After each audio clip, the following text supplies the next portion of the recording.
Yes, if you can keep that box up. Okay, my name is Liz Kukla. I'm the Secretary of the Board of Zoning Appeals. I'm going to read the preamble this morning.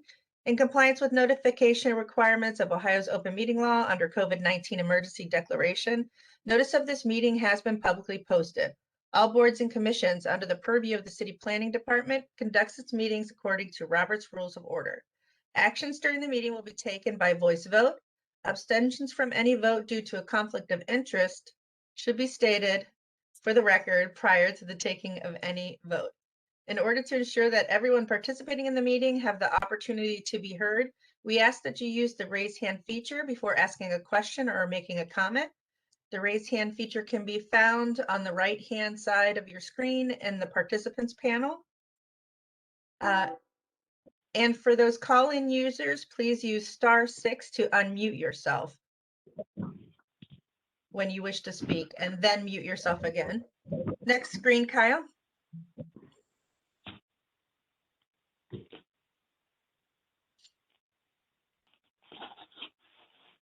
All meeting activity is being recorded via the Webex platform.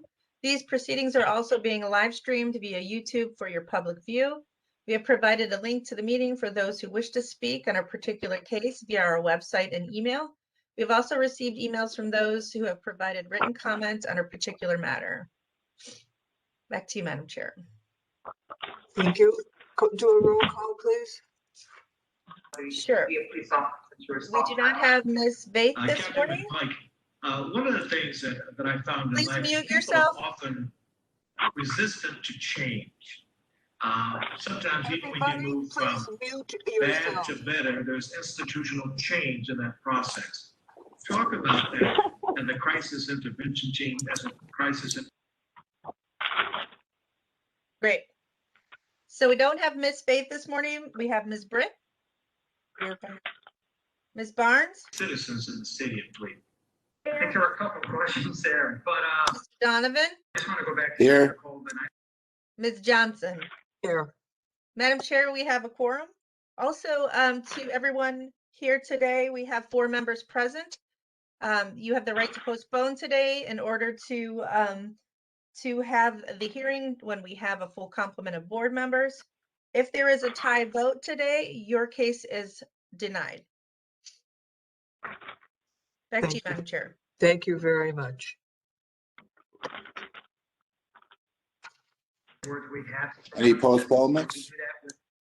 Not yet, but there Next. will be one. Do you want to do it now, Liz? Sure. There it is. Okay. So, Madam Chair, calendar number 21-34, 9322 Nelson Avenue. They're requesting a third postponement as they work through the land bank, lot process. If you remember, I believe they have a parking lot that may actually solve some of their parking issues that is proposed for those land bank lots. I think we should probably give them more than a month, maybe 2 months, and that would be July 19th. Without objection, board? Without objection.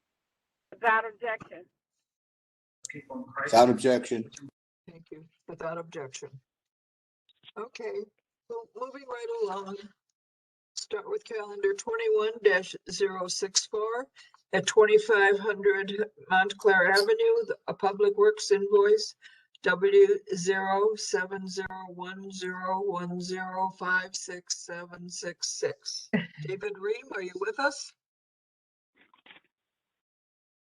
Yes, I am. Okay, good morning. Good morning. Okay, hold on a minute now. We need the history, Mrs. Kukla? No history for this. It is a violation. Should I swear people in? Oh, yes, please, Tim, I'm sorry. Everyone for this case who's about to testify, kindly raise your right hand. I'm going to read a statement. Afterwards, your responses I do. Somebody has their microphone on and we need it to be muted. Mr. Donovan, it sounds like you have a radio on or a TV on in the background.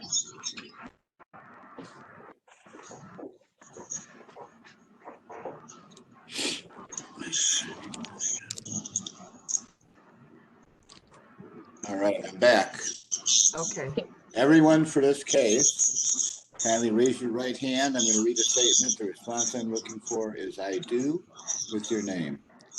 Do you swear or affirm that the testimony you're about to give is the truth, the whole truth, and nothing but the truth? I do. Name? Cedar Creek. Any others? I do. I do. Natasha Brewster. Ariel Cole. All right. Anyone I else? I do Commissioner Stevens. All right. Anyone else? Hearing none, we move to history. okay. I now do. we can- Natasha Brewster. I don't know if y'all hear me. Oh, so you want to testify as well Yes. for this case? Yes. Okay. Anyone else? Last call. On the history. Thank you. No, we need Ms. Wagner for the legal standard. Thank you, Madam Chair, members of the board. Appellant is appealing an administrative decision. The standard of review to be applied is whether the administrative decision was illegal, arbitrary, capricious, unreasonable, or unsupported by the preponderance of substantial, reliable, and probative evidence. If the appellant fails to meet this burden, the administrative decision must be affirmed. Thank you very much. David Ream, you're the owner of this property? Yes, I am. Okay, what are your comments concerning the authority of the city? Well, I maintain the property, and I ended up getting a bill in the mail from the city saying that they had a crew mow that lot there, when I had just done that approximately 10 days before. And there was the statute, which they, or the chapter 209, I believe it is, that they specify why they did it, is the overgrowth to 8 inches or taller. Well, I have never ever let that land get that way. There are other lots down the street from me that get that way pretty much all summer long, but I either once a week or once every 2 weeks, I take care of that property, as can be seen in the pictures that I have submitted here. Actually, I submitted photos from a video that I actually had shot on the day that, right there, those two photos on the video I had shot, which you can see the date on the top left corner is September 14th of 2019. And in the second photo, you can see the handle from my lawnmower right there. That is the date that I had mowed the property, was September 14th. Suppose the city crew apparently came out about a week later or about 12 days later, and that's what I got billed for. And now I have also, what I also have done, I've sent pictures, like say they're on May 2nd, where I had mowed the yard. I had let the yard go for the same amount of time, and as you can see in those photos, they're May 13th, and with the measuring tape, that grass is all of about 4 inches tall. So, and we had a lot of rain recently. We had a lot of rain over the last couple of weeks. That September, we didn't have that much rain. So there, in my opinion, or actually the way I stand on it, is that there was no need for the city crew to have been on my property to mow that yard, mow that property, and then to also bill me for it. There was no need for them to be there. I take care of my property. I'm very proud of my property. I don't let it get overgrown, never have. So there was no need, no reason for them to have ever been there. I don't know why they were there. I just, like I said, ended up, the reason why I even noticed that anything had happened is because I had planted a small maple sapling in that lot, and the one day I happened to look over there and realized I didn't see it anymore, and I went over and to take a look at it. You know, I was sitting on my front porch, and I went over to take a look at it, and it wasn't there. They had mowed it over, and that's when I realized something had happened. And then then a few days later or a week later or whatever, that's when the invoice showed up in my mailbox. Okay, thank you very much. I appreciate the pictures too. They're excellent. There have been others that have been sworn in. There was Natasha Brewster. I'm sorry. Natasha Brewster. Okay, and your comments, Natasha?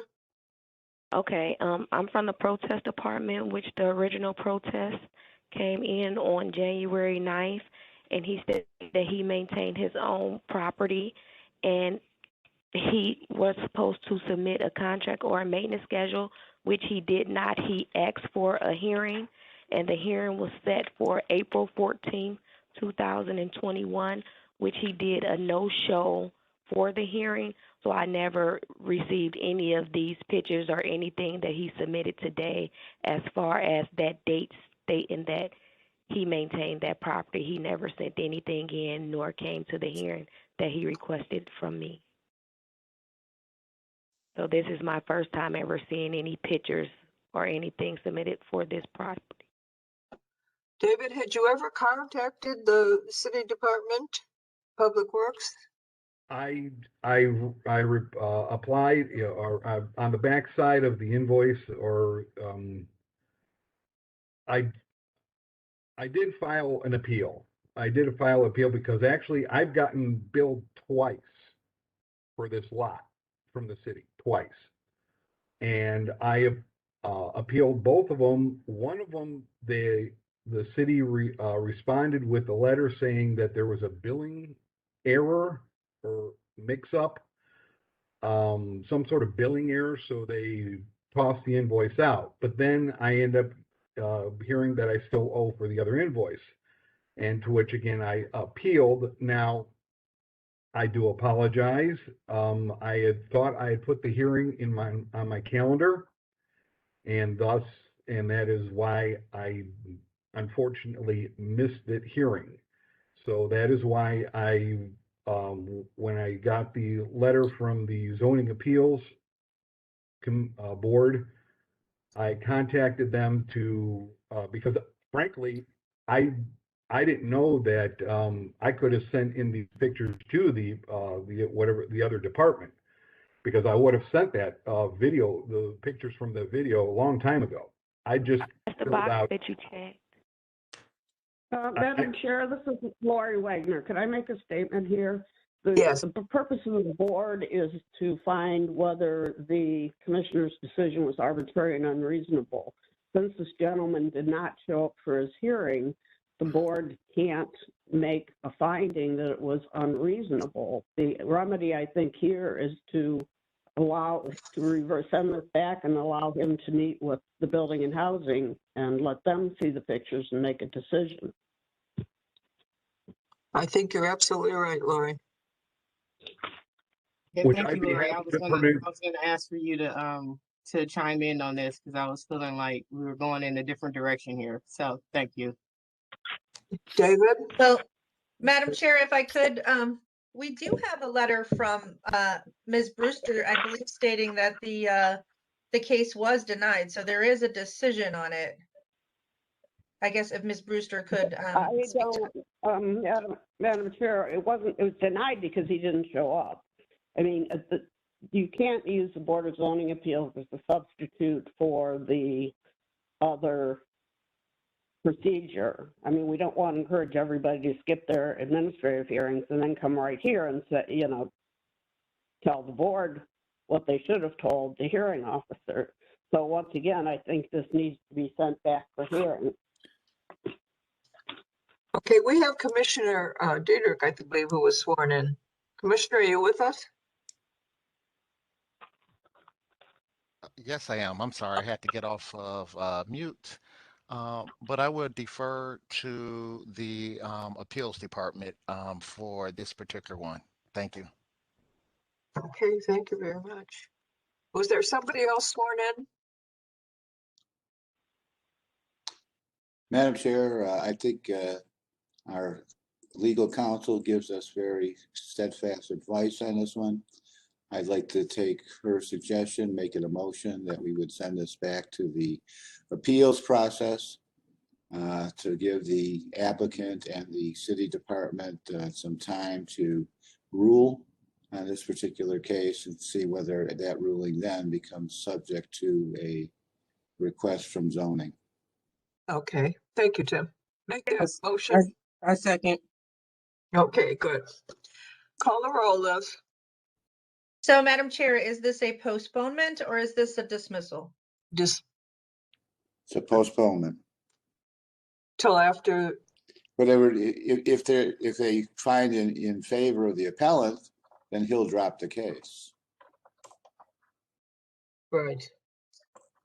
Okay, so it Say is, it's a postponement, yeah. okay, Madam Chair, do you still want me to call the roll? Yes. Mhm. Okay. Ms. Barnes? Yes. Ms. Britt? Yes. Mr. Yes. Donovan? Yes, Ms. Johnson? Yes. Now, which date would you like? We could put them ask on, appeals when they can get to the case. okay. To Ms. Brewster, would you give us a date? Natasha? Can I get back with you later on today? Well, not if we want to give it a postponement date, you can't, no. What's it take Is usually, it- 3 weeks, 2 weeks to get in line there? Because we're gonna put our date after your hearing. We want to know when your hearing would take place. Okay, can I Is give 30 you a days date enough later time? on today? Is 30 days enough time though? Yes. Okay, Make it 30 days from today. okay. That would be, Madam Chair, June 21st. We could do the 28th as well, just to be safe. Okay, okay. Without objection, board? Without objection. Without objection. Okay, Calendar 21-64 has been postponed to June 28th, 2021, unless the applicant works out an agreement with the city, in which case he should contact us and withdraw. Yep. Thank you. okay. David, you understand? Yes. Yes, will I get some kind of a information on how to reach out to you to let you know what happens? Do you have that letter from Natasha Brewster? I'm sure she has her number on there. Yes, all my information is on that sheet. Okay. Madam Chair, and also when I believe that he's asking who to contact at the Board of Zoning Appeals. If you were dealing with Cassandra Jones from the office, Yes, send I her will. an email. Send her an email. We definitely would need this in writing, so you could send her an email, and that would take care of it. Okay. Okay, great. Thank you all. Moving right along, calendar 21-065 at 2055 West 44th Street. B.R. Canez, owner, proposes to erect a two-story single-family home with 2 concrete parking spaces for a future garage in a B1 two-family residential district. The owner appeals for relief from the strict application of the following sections of the Cleveland Codified Ordinances that are listed in the agenda in the public record. Everyone for this case who's going to add testimony, please raise your right hand. I'm going to read the statement. Looking for a response of I do with your name. Do you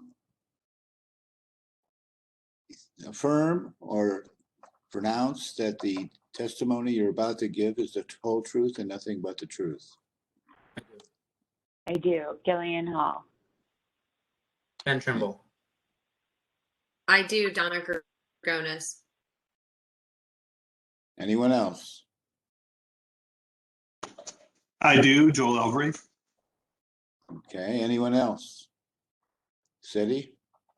I do, Kyle Reese. All right, thank you, Kyle. Okey-doke. Last call. Hearing none, on to history. Okey-dokey. Thank you, Madam Chair. This is also this case should be heard in conjunction with calendar 21-066 regarding 2057 West 44th Street, as they were originally part of a lot that is in the process of being divided. So if we could read that into the record as well, if you don't mind, Madam Chair. Not at all. Calendar 21-066 at 2057 West 44th Street. B.R. Canez, owner, proposes to construct a new two-story, 1,024 square foot single-family house with detached garage on a 2,543 square foot lot in a B1 two-family residential district. The owner appeals for relief from the strict application from the following sections of the Cleveland Codified Ordinances is listed in the agenda and in the public record. Thank you, Madam Chair. Okey-doke. So again, this is regarding 20-55 West 44th Street, as well as 20-57 West 44th Street. So I didn't find any records in the Building and Housing Records Room for either of the addresses. There are no variances on file. The zoning also remains the same for both addresses. And then in our Acela database, I did find that in 2013, a permit was issued to demolish a two-story frame single-family dwelling unit. And then that's for the address of 2055. And then for the address of 2057 and the Acela system, I found that in February of this year, an application was made to construct a single-family house pending the lot split. And that's all that I have, Madam Chair. Thank you very much. The legal standard will be judging the case on, please, Ms. Wagner. Thank you, Madam Chair, members of the board. Appellant is requesting area variances from the side yard, distance, and minimum lot width regulations of the zoning code. To obtain the area variances, appellant must prove that denying the request will create a practical difficulty not generally shared by other land or buildings in the same district, will deprive the appellant of substantial property rights, and that granting the variances will not be contrary to the purpose and intent of the zoning code. Thank you very much. Gillian, tell us what tell us exactly what you guys are going to try to do. Okay, I will. Kyle, did you have the presentation packet? Yes, I do. Can you pull that up? Yeah. What would you like? I think we can start there.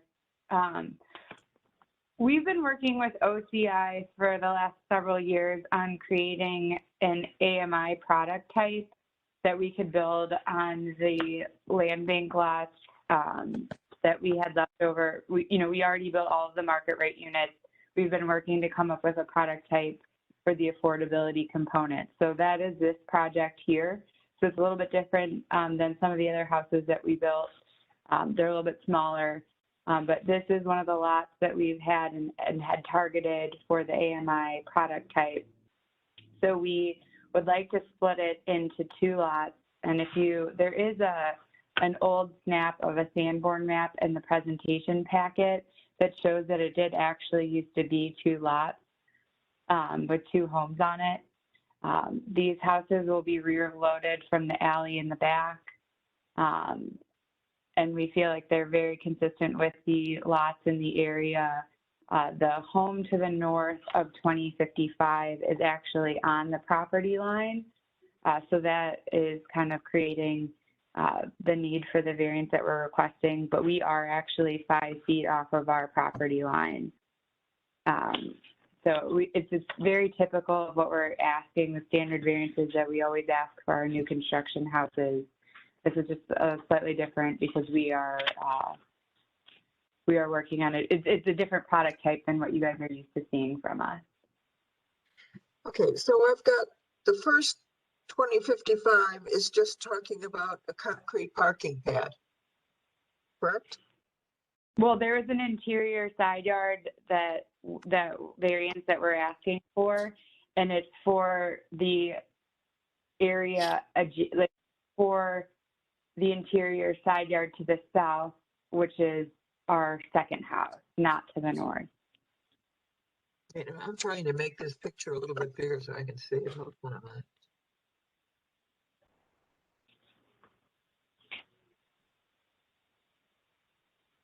I still can't read it. Okay. So the interior side yard requirement is 3 feet, and we're proposing 1.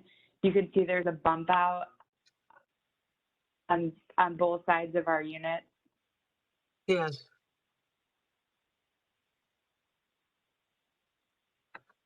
Okay. And the bump out's encroaching on the interior side yard.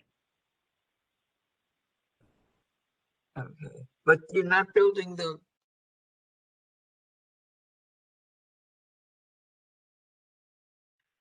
okay, fine.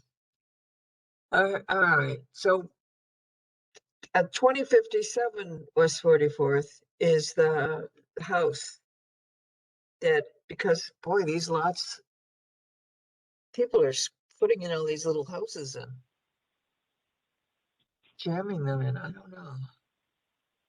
Why was the reason? Because you found in the records that if their lot was split years ago?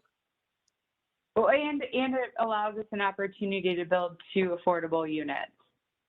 We feel it's a good location and that product fits 2 units there.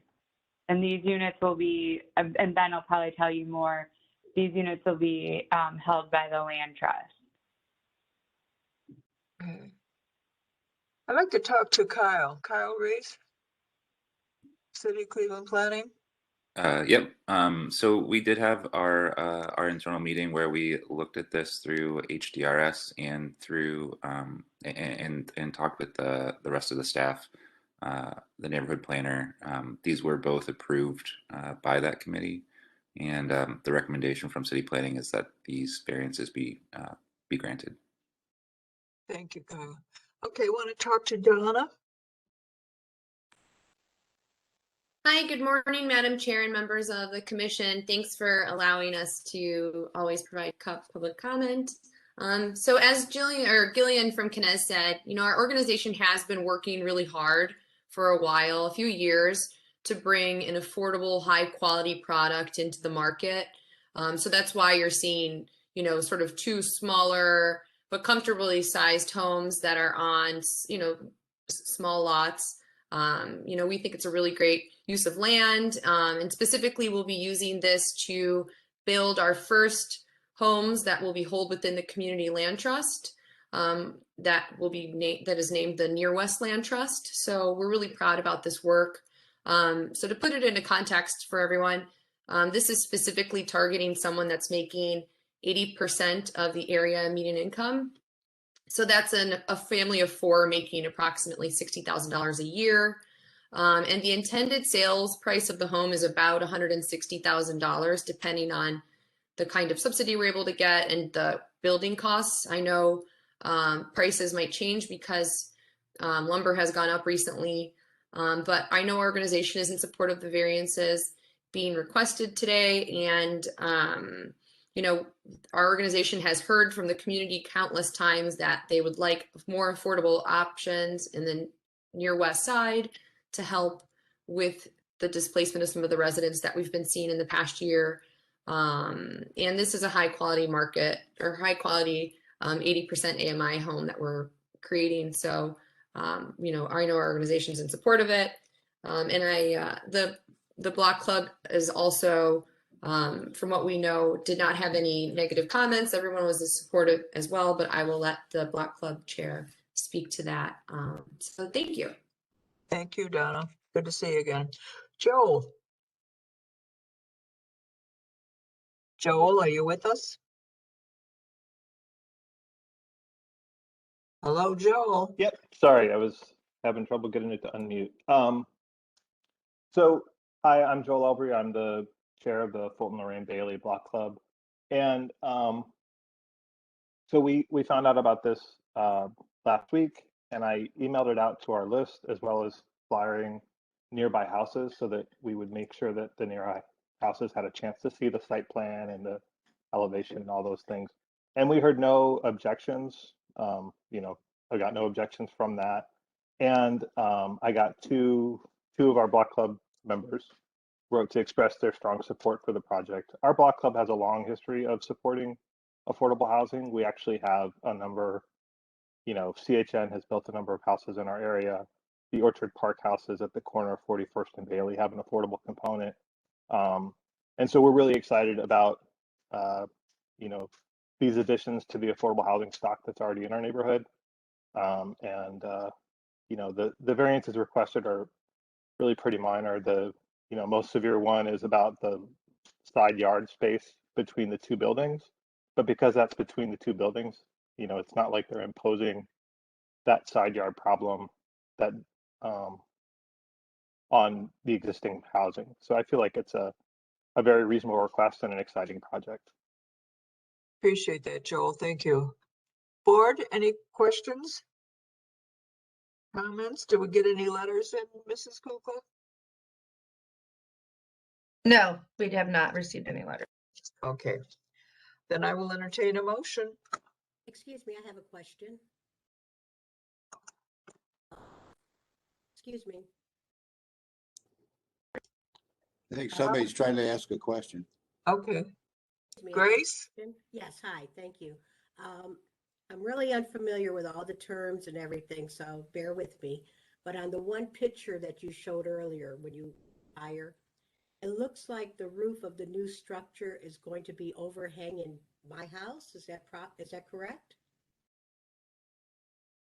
I'm sorry, I could not hear her, and I've got Okay, my. I'm sorry. It looks like in that one diagram you had that the roof of the new house will be overhanging my house. Is that correct?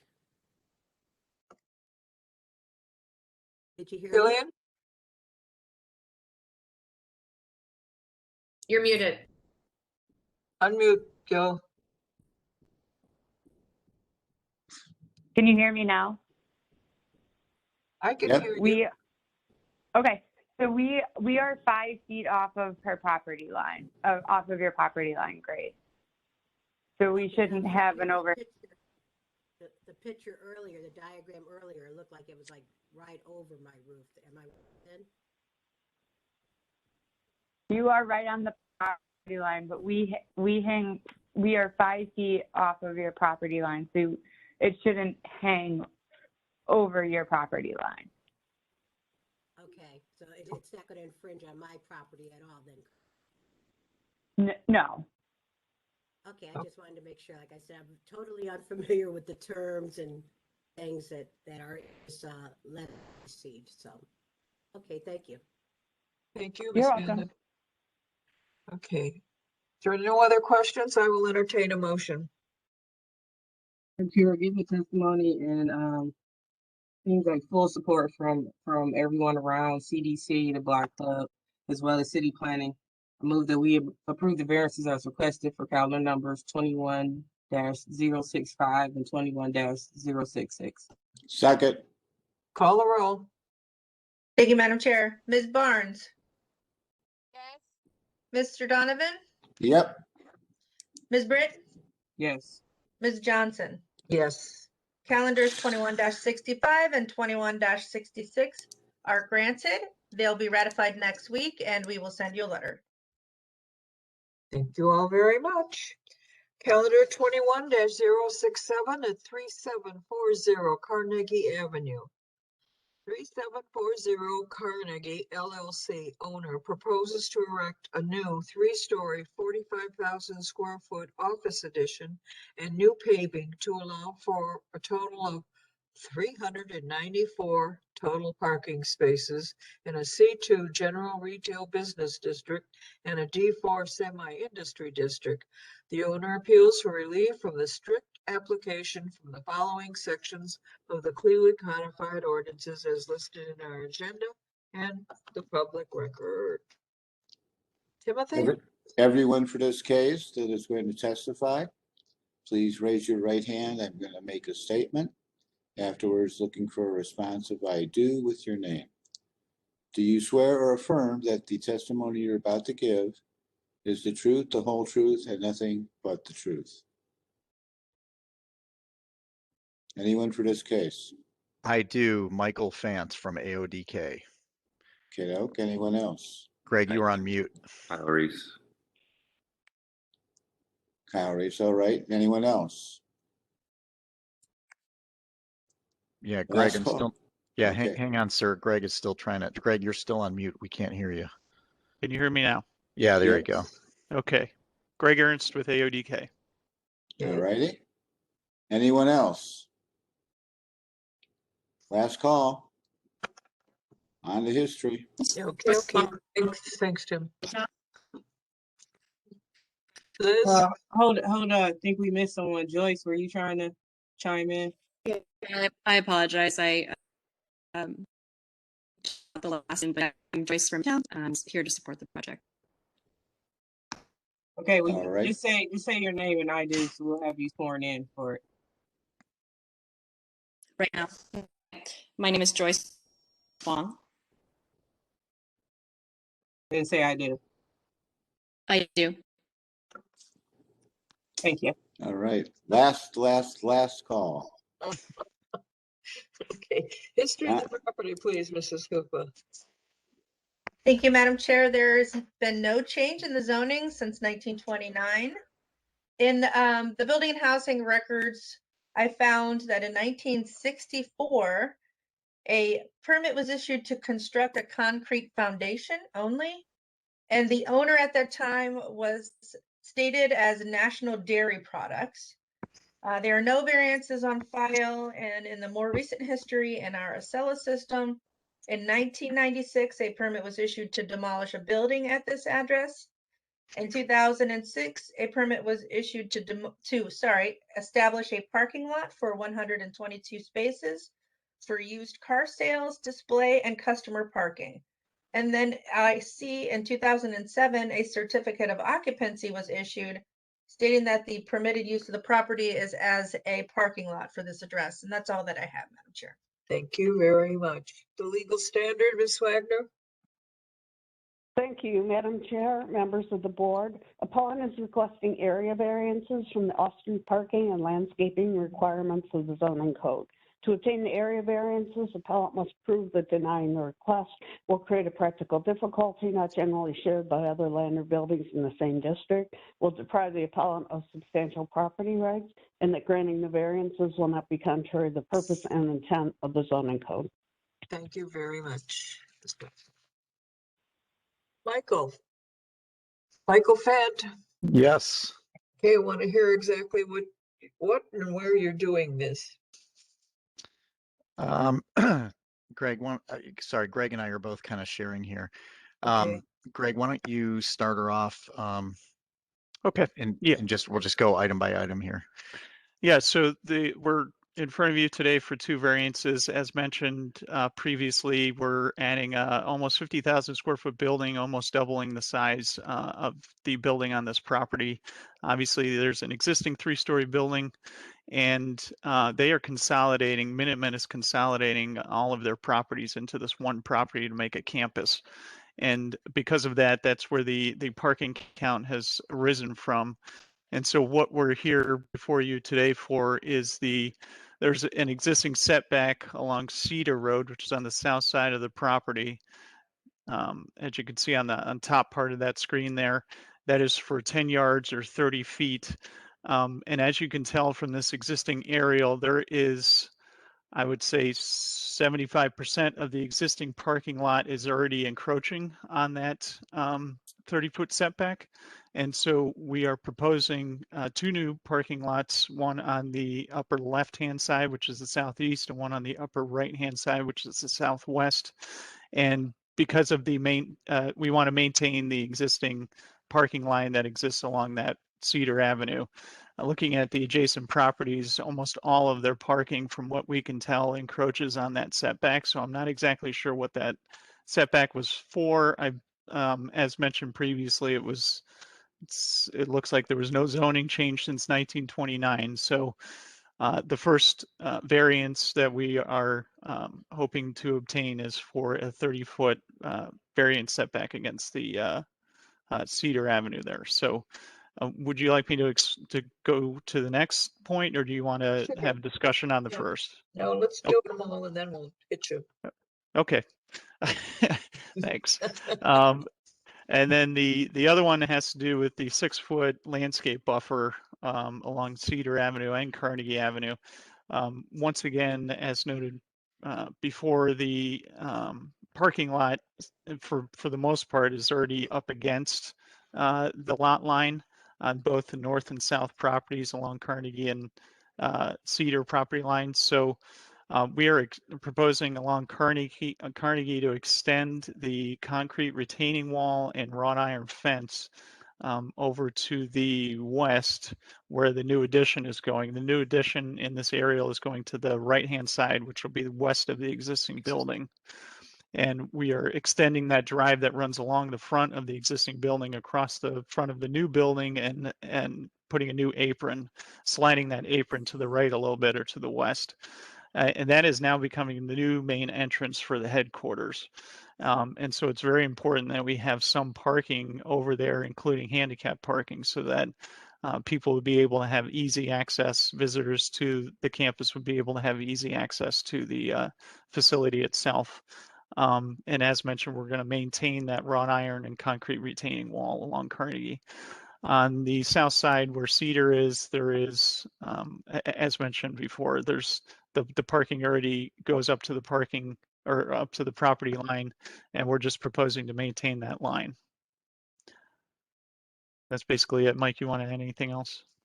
No, I do, but I think you've just mentioned this, but just to reiterate for folks that don't know the project that well, with the screen that you're seeing right now, you're looking at the existing 3-story Minutemen building, and then the new building is going just to the right of that, which is to the west side, and it takes up that entire parking lot there.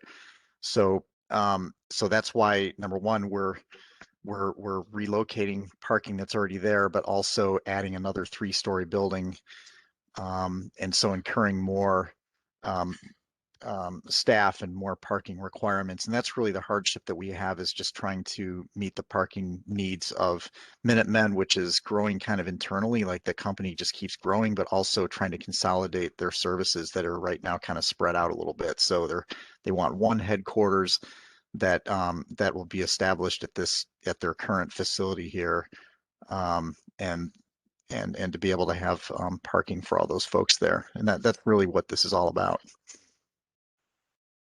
So you're parking right up to the sidewalk. That's your intent? Yeah, that's the way it is right now. I think if you go backwards to some of the earlier photos there, you'll see there's like a retaining wall there, with a decorative wrought iron fence there that separates. Yeah, there you go. You can kind of see it on the upper left. And there's also a bit of an elevation change between the parking area and the sidewalk itself. So that's basically, we're just maintaining that and just extending it a little bit further to the east. To the west. To the west, yeah. Sorry. Mm-hmm. Board? Comments, questions, concerns? I'd like to hear from the city. Kyle? Kyle Reese, City Planning. The recommendation from the Planning Department is to permit the parking up to 24 feet into the setback, but require the 6-foot landscaping buffer.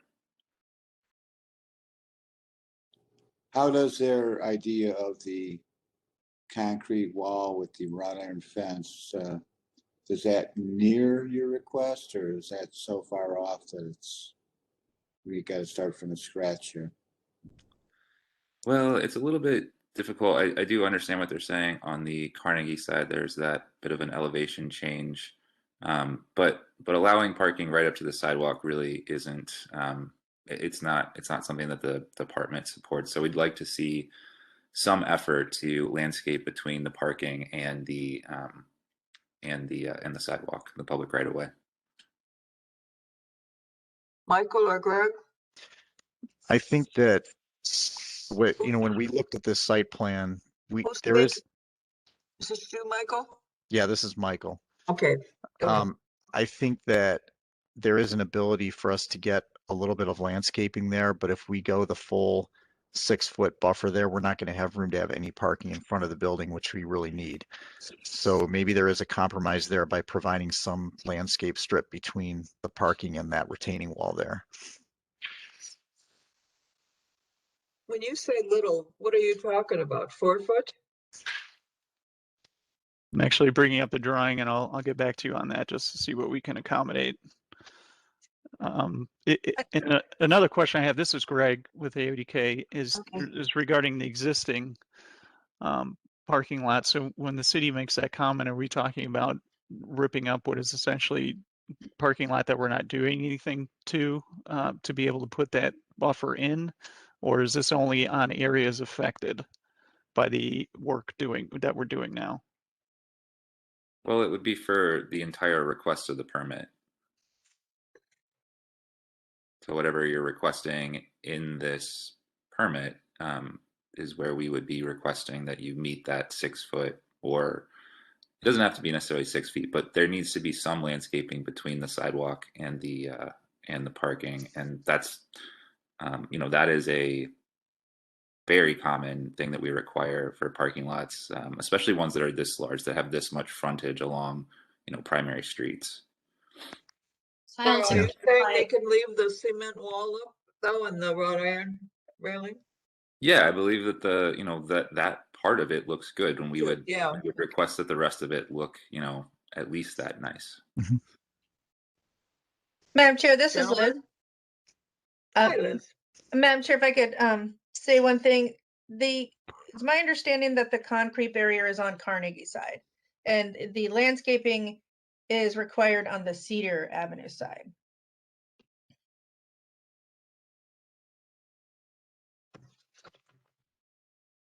We're not looking at the same. Yeah. Kyle, is that right? Yeah, well, that looks like my understanding from it, because the Carnegie side is existing, so that's already there. So they're trying to do the same thing behind the building on Cedar, and so this is where the landscaping would be required, if I'm understanding this correct. We don't have a picture of the other way around, do we? So we could see. They have the aerial. Well, so I guess my reading of the third variance here is that, and it was it's always been my understanding that a 6 foot landscaping buffer is required between any parking lot of this size and the public right of way. So I thought it was the 30 foot, or the setback was for the Cedar side, but that the landscaping applied to both frontages. Is that not correct? This is Joyce Wong. May I jump in? Sure. From Midtown. So that's from what I recall from the design review advisory board meeting, that the setback is required on Cedar, and that there was a request for landscaping on Cedar, but that the Carnegie side, they were allowed to maintain what was existing and sort of extend that across the Carnegie frontage. This is what I'm looking at now is the Carnegie side, correct? That's correct. Okay. Yes. Okay. Do we have a picture of the back side, the Cedar side?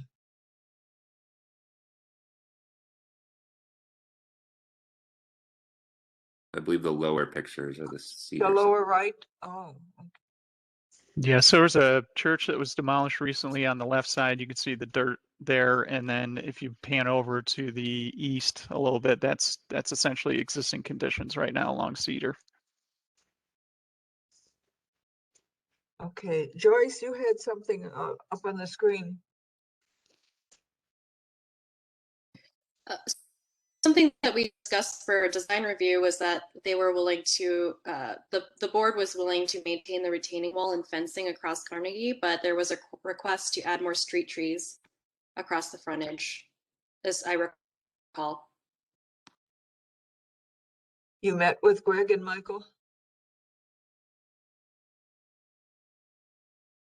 Yes, Madam Chair, that's Joyce from the CDC. So everyone was involved in that meeting about the setbacks and the landscape. Yeah, that was one of the suggestions we had, because some of the tree wells along the sidewalk had either dead trees or were missing. And so in lieu of trying to push on the building side, we had suggested maybe adding a couple more trees along the sidewalk. And that, again, I'm not sure what was the final decision on that. That was just something we were hoping to use as a compromise.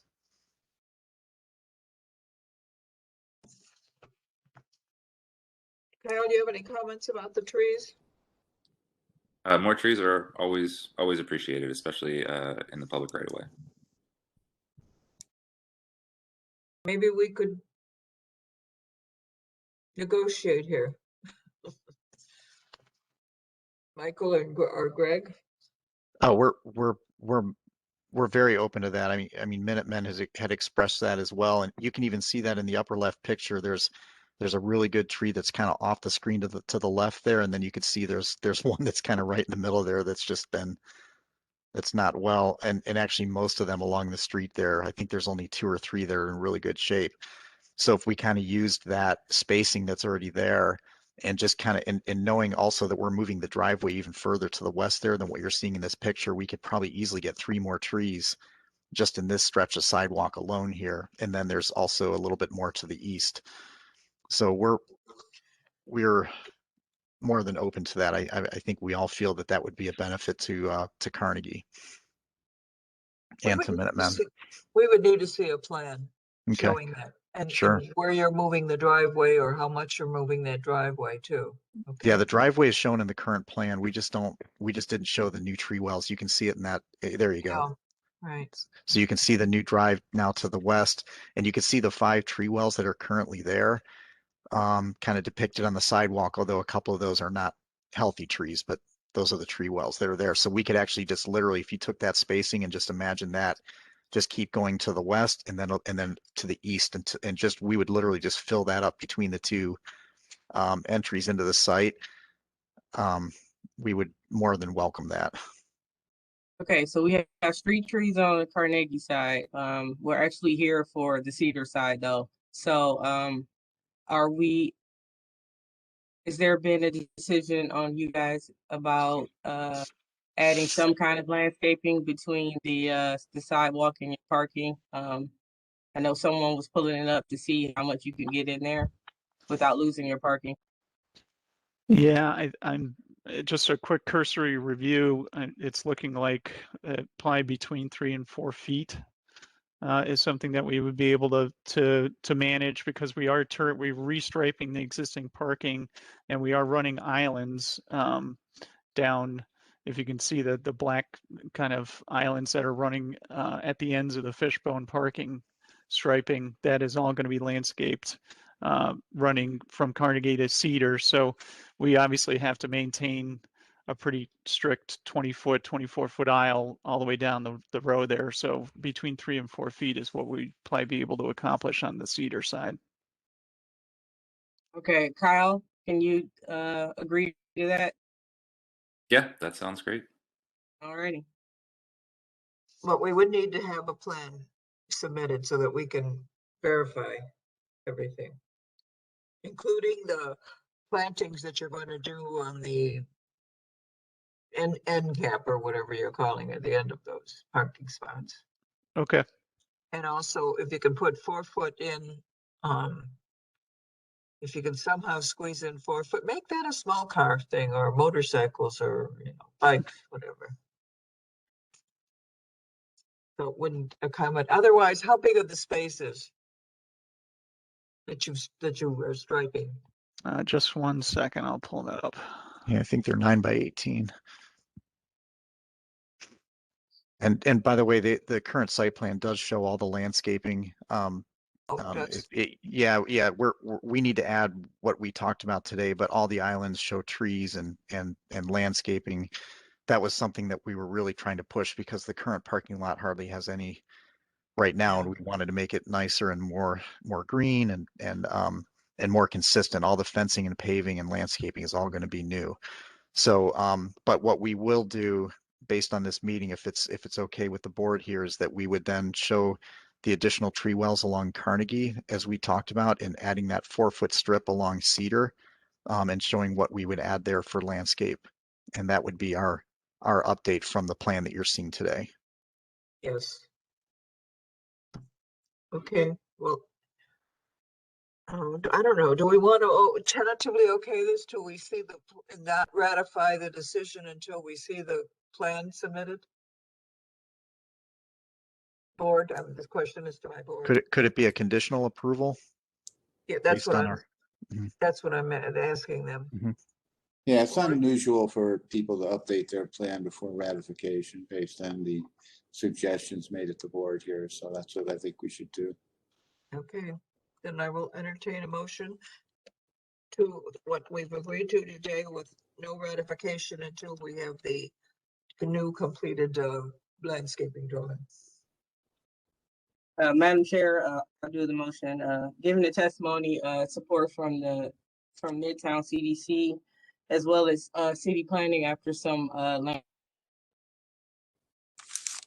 association, calendar number 21-067, noting that the appellant will submit a new plan showing the new street trees along the Carnegie side, as well as the new landscape buffer along the Cedar Avenue side. Second. Call the roll. Thank you, Madam Chair. Ms. Barnes? Yes. Mr. Donovan? Yep. Ms. Yes. Britt? Thank you. Yes. Ms. Britt? Ms. Johnson? Yes. Calendar 21-67 is granted conditionally pending that revised drawing. It'll be ratified after we receive that drawing. Thank you, everybody. Thank Really you. appreciate your help. Okay, no problem. All right. Calendar 21-069 and 3592 West Boulevard. Laura DeMoss, owner, proposes to add a 312-foot linear feet of 6-foot high wood fence and gates in an A1 family residential district. The owner appeals for relief from the strict application of the following section of the codified ordinances that are listed in our agenda and in the public record. Everyone for this case, kindly raise your right hand. I'm going to read a statement. Looking for a response of I do with your name. Do you swear or affirm that the testimony you're about to give is the truth, the whole truth, and nothing but the truth? I do, Laura DeMoss. Anyone else? Anyone else? Last call on history. Okay, thank you, Tim. Mrs. Kukla? Thank you, Madam Chair. There's been no change in the zoning since 1929. I only found in the Building and Housing Records room that in 1927, a permit was issued to erect a garage at this address. There are no variances on file. And in the more recent history in our Acela system, in 1998, a permit was issued to install approximately 240 linear feet of 6-foot high wooden fence. The condition on that permit was that the fence will be 10 feet away from the property line. And that's all that I have, Madam Chair. Thank you very much. Ms. Wagner?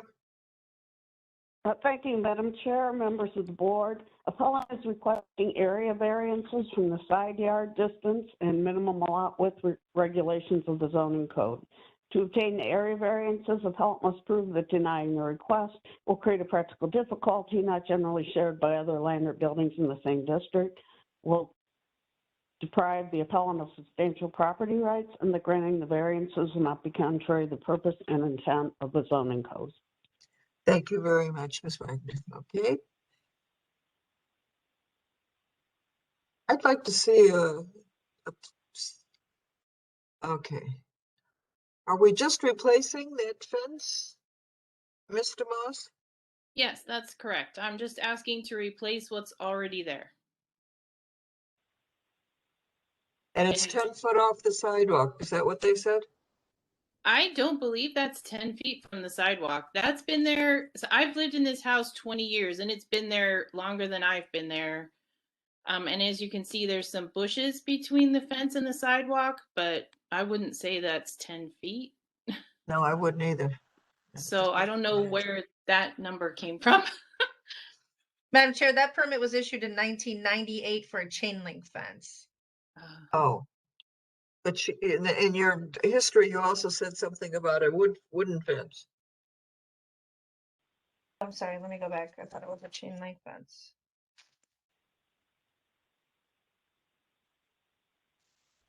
Okay, it was, oh, I'm sorry, I apologize. It was a wooden fence with 10 feet away from the property line. Yep. Yeah, that's what I thought I heard.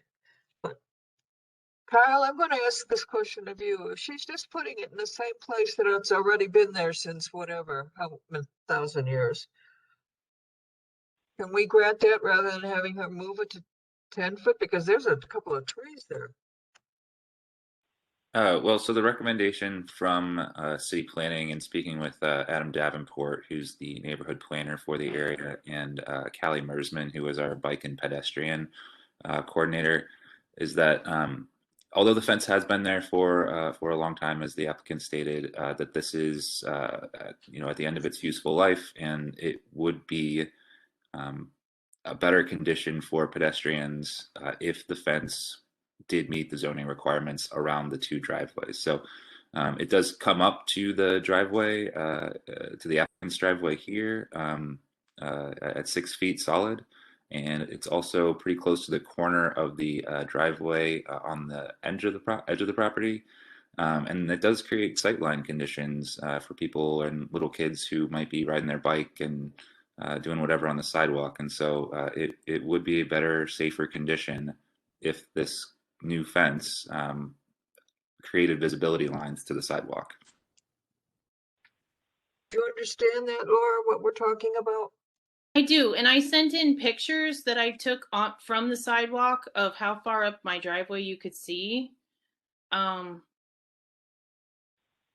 There, so you can see the picture in the top right. You can see almost all the way to my garage. If you see that big green bush just past the right side of the fence, my garage starts just past that. So you can see, and then from the other side of the sidewalk, you can see it halfway up my driveway long before you're next to the driveway. And again, I've been driving in and out of that driveway for 20 years and never had a problem with pedestrians because I'm not, racing out of the driveway. I'm pulling back really slowly. And the few times I've had people on the sidewalk, they just pause and, make sure I see them, and it's not been a problem. So. Well, the wall of wood, if we angled it off at the driveway there, I think we would all feel more comfortable. Because nowadays people seem to be riding more bikes and all, whether they're in the street or on the sidewalk, I don't know, but it's just, can we do that? Well, I was also I'm looking at the bottom left-hand picture. The bottom left-hand picture is where it meets my neighbor on Linnet. That's their driveway, not my driveway. Gotcha. And yeah, so that their driveway angles. I'm not sure if you have the other picture I sent. There was another picture from the sidewalk coming the other direction where you could see up their driveway. Because it's angled. So that's the far corner of my property is what you're seeing in the bottom left corner. And that's not my driveway that you're seeing. I got you. Thank you. Appreciate that update. Yeah. Madam Chair, this is Liz. Yes, Liz. They're still required to give the clearance on any place that the fence will intersect a driveway it meets at that corner where a driveway intersects with the sidewalk. They're still required to give that 15-foot clearance. So she's got to do that for her neighbor too. Is that, how high is that wooden fence that's falling down. I see why you want to replace it. Yeah, it's 6 feet high. That's 6 feet high. Okay. Board, do we want to make her angle hers as well as the one that parts, really affects the neighbor's driveway? I'm confused at that. I don't, so we have to make her angle for someone else's driveway. Yeah. That's what Liz Can is. someone chime in and tell me why that, I don't understand why that is. I Uh, get it for Reese her own planning. driveway, but for someone else's, I don't know. So the condition, whether it's the applicant's driveway or a neighbor's driveway, is that there are obstructions to the visibility from the driveway to the sidewalk, whether it's her driveway or the neighbor's. That's the unsafe condition that we're trying to remedy with the angling of the fence. So the fence could be dog-eared, where you kind of make it like a chamfered corner on the fence. Yeah. The other option is to drop it down to 4 feet and 50% open around the driveways. That's another option. Yeah, we've had the dog-eared suggestion before for people. That seems to be the easiest. I mean, I understand the sightline situation. I just think it's kind of weird because she has to accommodate for someone else's driveway, but it is on her property. So, Laura, are you understanding what Kyle just said you need to do for right there? I don't understand what you mean by dog-eared. So essentially, I think what I've seen the board do in the past is require that there be one of the, I think the panels are 6 or 8 feet long, and so that one of the panels creates like a chamfered corner instead of being at a 90-degree corner to the driveway. And basically, it would just be an angling back of the fence at that corner. Okay, instead of angling and losing part of my property, part of the use of my property, can I just make it like partially open, like leave? Because it's not going to be fence panels that they're putting in. They're actually installing each piece of wood. So if they're installing each, I don't know what you call those pieces of wood. Can they just do like every other piece of wood so that it stays more open visibly? That way I still get full use of my property. I like that idea. I do too. It's more of a shadow box treatment. Yeah, like that. So I can still use my entire property, but it would be visibly open to see through that corner. Exactly. That works. I mean, normally people are using panels, so that's why we give them the angle option. But if you're okay with lowering the opacity of your fence, then I think we can work with that. Kyle? Yeah, we would just need to see a diagram of what that fence is going to look like. Okay. Mr. Riccardi just chatted that it has to be 75% open there in that corner. Will that help you, Mr. Moss? Yeah, I think we can do that. I'll have to ask my fence guy to come up with a drawing or whatever. Yeah, just a sketch. Okay. And Madam Chair, to Mr. Rees, would you still want the area to be 8 feet from her property line, 8 feet in from that property line? Well, I'm looking at the top left-hand picture here. It's a nice size setback. I wouldn't change that. This is Kyle Reese. Yeah, the if the fence is 50 to 75% open around the driveways, and the applicant can kind of give us a cut sheet of what that's going to look like, I think that would be acceptable. Okay, good. I think we've come up with a reasonable solution. I'll entertain a motion. Madam Chair, given the testimony, move that we approve the variances as requested, noting that the appellant has agreed to requirements of 75% open at the driveway entrances so that there will be visibility for biking. Second. And we will ratify this decision after we have the After we drawing. get the new drawing. Yes. Right, great, thank you. Call the roll. Thank you, Madam Chair. Ms. Barnes? Barnes, yes. Mr. Donovan? Yep. Ms. Britt? Yes. Ms. Johnson? Yes. Calendar 21-69 is granted conditionally. Pending that new drawing, we will hold it until that drawing is received. Okay. Thank you very much, Ms. DeMoss. Thank you. Okay, we have one more that 21-034 at 9322 Nelson. Do we have a request for postponement on this?